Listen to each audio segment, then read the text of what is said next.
So this is going to be kind of a response to MickeyBabylon. He actually did a video called Ring of Honor, What the Fuck Happened? And in the video, it wasn't just about ROH. He touched on the frustrations with Danielson and the WWE, Chikara not being around right now. So it's kind of been lonely on the indies for some people. Dragon Gate USA and Evolve, touched on them.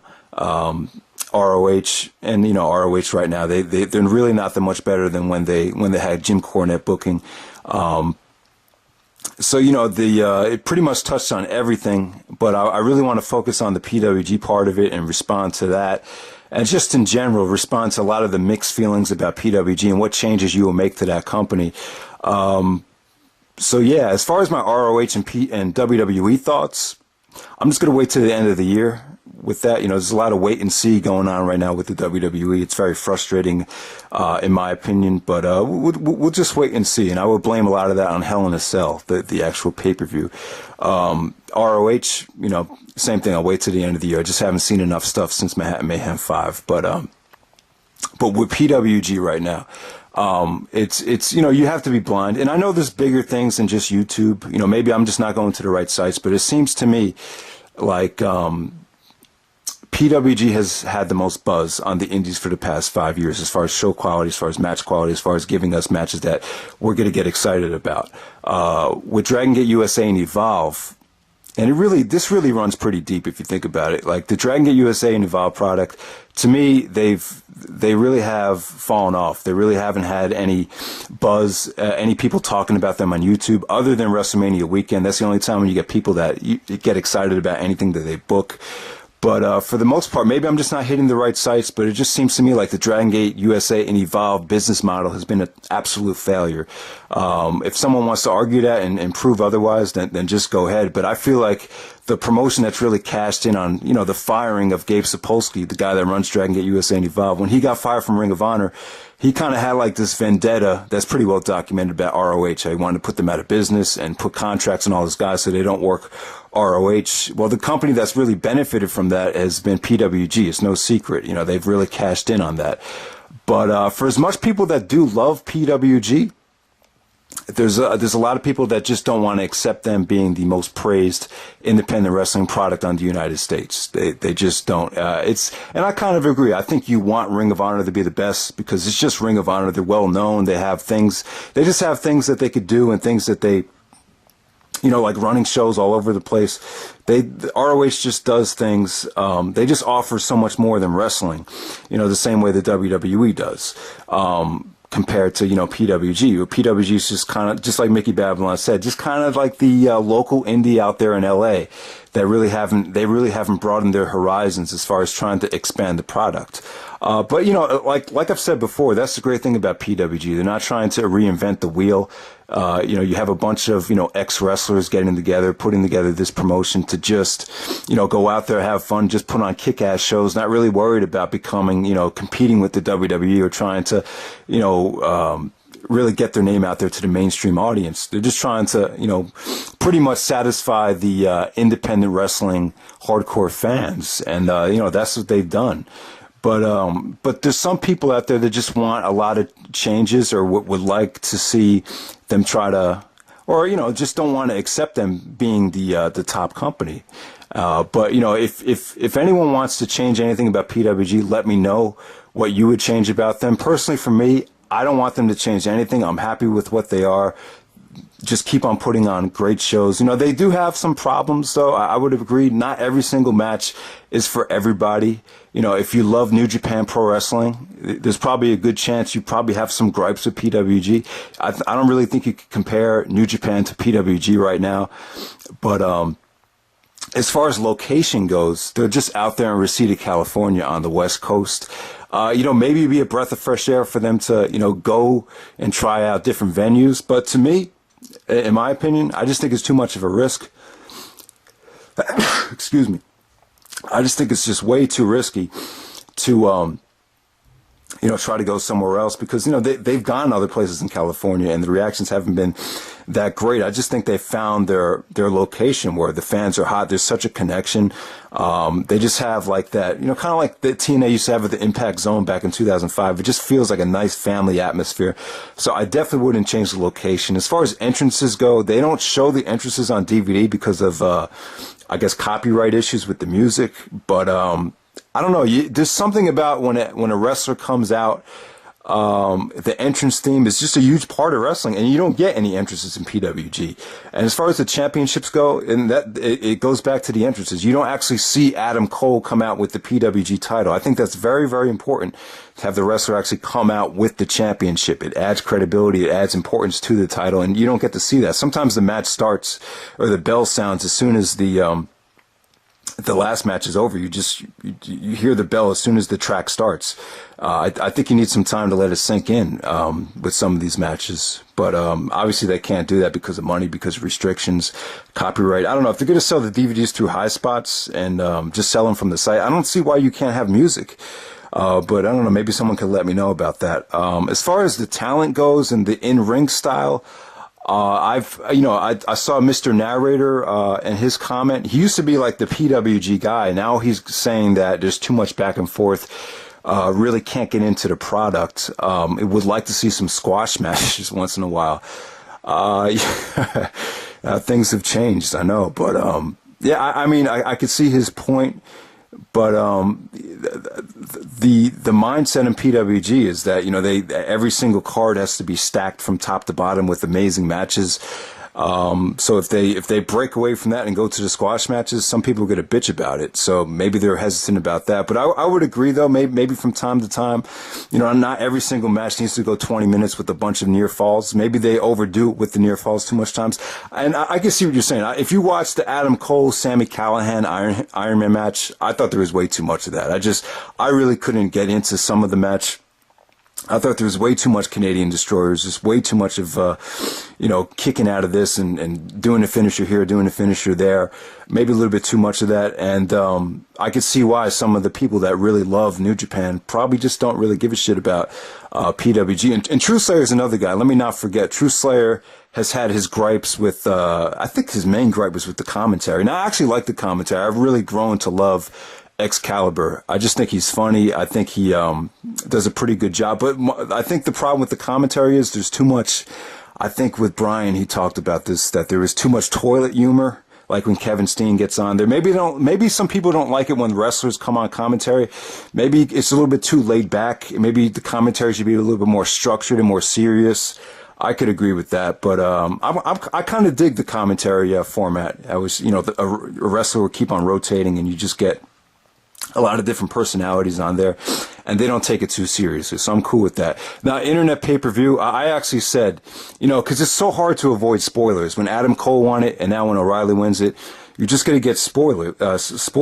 And so it's just too hard to avoid spoilers when the DVD comes out. Even if you buy the DVD, on the side of the cover, they're going to have the winner of Bola. So it's just so friggin' hard to avoid spoilers for Battle Los Angeles. So I said, maybe they should just run iPay-per-view for Bola. But the problem with that is you got contract situations. I think Gabe's guys that are under contract, they're not going to be allowed to work internet pay-per-view. And then maybe there's a conflict with the Ring of Honor guys. So that's too much of a headache. So just stay away from that. I'd rather them do a stacked Battle Los Angeles that comes out a couple months later on DVD than just run, a Bola featuring the local California guys. That wouldn't sell very well. I don't think too many people would like it. But maybe too much comedy for some people. Now, this is my problem with Chikara, like over the last couple of years. Like some of the people that really thought it was funny, I just couldn't get into it. And that's not to say that it wasn't funny. It's just, different people have different personalities. My personality right now, it's just, I'm only going to react to things a certain way. So maybe the comedy for some people in PWG is just not doing it. I think the comedy in PWG is, from time to time, it's funny with Steen and, Chucky Taylor. But, for some of the matches like Bola for the first round tournament, maybe it should have been more of a serious show instead of just doing comedy. Maybe that kind of threw people off with the whole tournament, and they couldn't take it too seriously. So I don't know. Maybe the comedy is an issue for some people. See, I love Colt Cabana. I think Colt Cabana is funny, but some of the people that, some people don't think he's funny and think he's boring. So, just different people have different tastes. I just really couldn't get down with some of the comedy in Chikara. Too many high spots. Maybe some people want more, how New Japan is, where it's, New Japan has great psychology in their matches. A lot of their workers are veterans. You could tell they've been through a lot of extensive training in the dojos. Maybe with PWG, a lot of people kind of find it repetitive how there's a lot of young guys. The generic PWG look for me is a guy, kind of a guy trying to be like a Chris Hero with the long blonde hair, kind of skinny, relies on a lot of high spots. Maybe people are kind of feel like PWG is oversaturated with that look and that style, and would like to see more of a combat style like we see in New Japan. So yeah, overall, even though I love PWG, I think they've had a pretty good year. I think Battle Los Angeles was excellent. Some of the other shows I found kind of disappointing, like DDT 4 and PWG 10. But I thought Battle Los Angeles was excellent. I think everyone should check that out. And there's no doubt about it. New Japan has been the best promotion in the world. It's not even close. From Wrestle Kingdom to the G1 Climax tournament was the best thing about wrestling this year. It's just fucking awesome. I didn't see the whole thing. I just watched the matches Trademark and True Slayer recommended, and I had an amazing time watching them. So check out the G1 Climax tournament. But overall, New Japan is just killing it right now. But you can't really compare it to PWG. It's just, the talent is way too young in PWG, and it's just so different. So yeah, but PWG for me, I still think it's the best promotion in the United States. As far as PWG 10 goes, I thought it was kind of a disappointing show. I didn't think it was very necessary to have the Young Bucks, Dojo Brothers, and the Inner City Machine Guns in a three-way ladder match. I just thought it felt kind of forced. I really thought they were going for the money here, just because last year's did very, very well. It just didn't make sense for me personally. I would have had the Forever Hooligans take on Johnny Gargano and Chuck Taylor. That's like a New Japan versus Dragon Gate Dream match that you can't see anywhere else. And I just would have had, more of a stacked tag team lineup show. Maybe the Young Bucks against Paul London and Brian Kendrick. Maybe the Dojo Brothers against the Inner City Machine Guns in just a regular tag team match. Overall, Michael Elgin and A.R. Fox, definitely by far the best match on the show. And Kyle O'Reilly and T.J. Perkins had an awesome, technical wrestling match. It was definitely a really refreshing matchup right there between two great technicians. But overall, PWG 10 for the 10th year anniversary show, it was good and everything, but I think it could have been a lot better.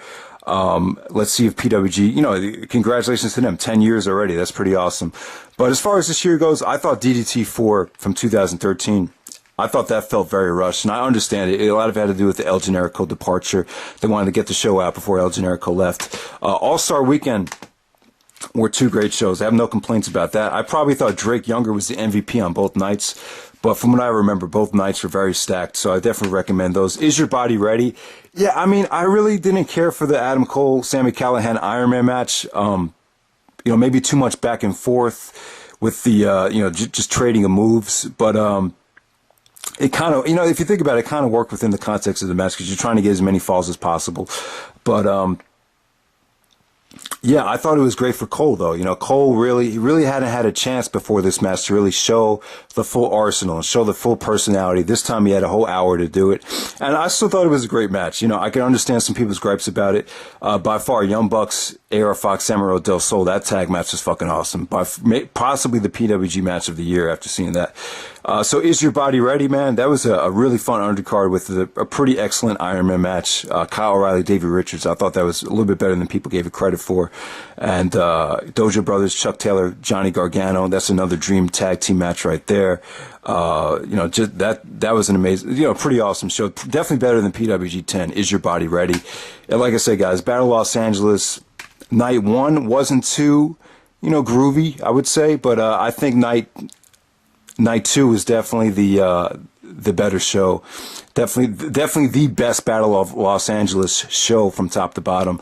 2013 wasn't the best tournament, but 2013 Night 2 is definitely the best show. Everybody should check it out. Even if you have your gripes with PWG, I guarantee it. You'll find it excellent. It pretty much gave you everything on the show. So check out Night 2 Ebola. So yeah, as far as the PWG MVP this year, you know, I would probably say Kyle O'Reilly. You know, most people might say Elgin, but I'm gonna have to go with O'Reilly. You know, the winner of Ebola. He's been having match of the nights on all the other shows as well. So yeah, I'll go with Kyle O'Reilly. So that's PWG. Let me know what you guys would change about it. They've been having another excellent year. Hasn't been their best year ever yet. Definitely not. I would say 2009, 2010, 2011, 2012, 2013. They're pretty much all on par. They're pretty much, you know, take it or leave it. I mean, which one would you pick? I might have to say 2011.